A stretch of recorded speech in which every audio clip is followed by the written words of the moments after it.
আমি সকালবেলা 10টা বাজে দোকান খুলছি, দোকান খুলি আসার পরে আমার কয়ে মাদার দোকান বন্ধ, দোকান কই পেলে কইছে কি একথা কই আমার লাথি দিয়ে আমার গ্লাস ফ্লাস সব ভাঙিয়ে ফেলা দিছে। আমি তো কারো ক্ষতি করি নাই ভাই, আমি তো কারো ক্ষতি করি নাই। আজকে আমি 10 বছর আগে ব্যবসা করি, 10 বছর আগে দোকান করি, তাহলে আমি তো কারো ক্ষতি করি নাই, অন্যায় করি নাই। কারোর সাথে কেউ কেউ বলতে পারতো না আমি কারোর সাথে অন্যায় করছি, জুলুম করছি, কারো অত্যাচার করছি। আমার উপরে কেন অত্যাচার করবে, কেন জুলুম করবে? জি, আমার দোকানটা হামলা করছে, অতর্কিতভাবে হামলা করছে, এই আর কি। আমি একটা দলের সমর্থক, এই কারণে আমার দুইটা প্রতিষ্ঠানে এরা হামলা করছে।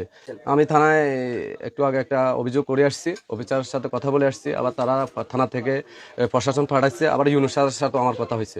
নির্বাচনের 2 দিন আগে এই আপনার গোপালের একটা জায়গায় ওখানে মব সৃষ্টি করা হয়েছে, বিভিন্ন জায়গায় অনেক ধরনের সৃষ্টি হয়েছে। আপনারা হয়তো সবকিছু ইনফরমেশন, অনেক সাংবাদিকদের কাছে ইনফরমেশন ছিল, এজন্য আমরা সেগুলো প্রশাসনকে জানাইছি।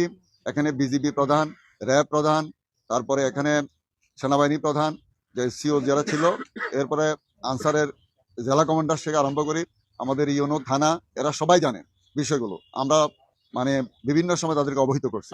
হ্যাঁ, আমরা অবশ্যই আইনি প্রক্রিয়া যাব। আমরা মামলা অলরেডি থানায় আমরা পাঠিয়ে দিচ্ছি, থানায় মামলা দেওয়ার জন্য।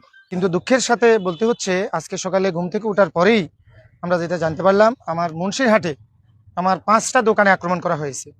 একটা হলো হামজার ফল্টের ওই দোকানটাতে, আর একটা আনোয়ারের 2টা দোকানে, এরপরে আনিসের দোকানে, করিমের দোকানে। ওই 2টা বন্ধ ছিল, ওটা ছাটারে অনেক ধরনের আঘাত করা হয়েছে। তো 5 জনের দোকানে, ওই রিগান ভাইয়ের কাপড় দোকানে, ওখানে হামলা চালানো হয়েছে।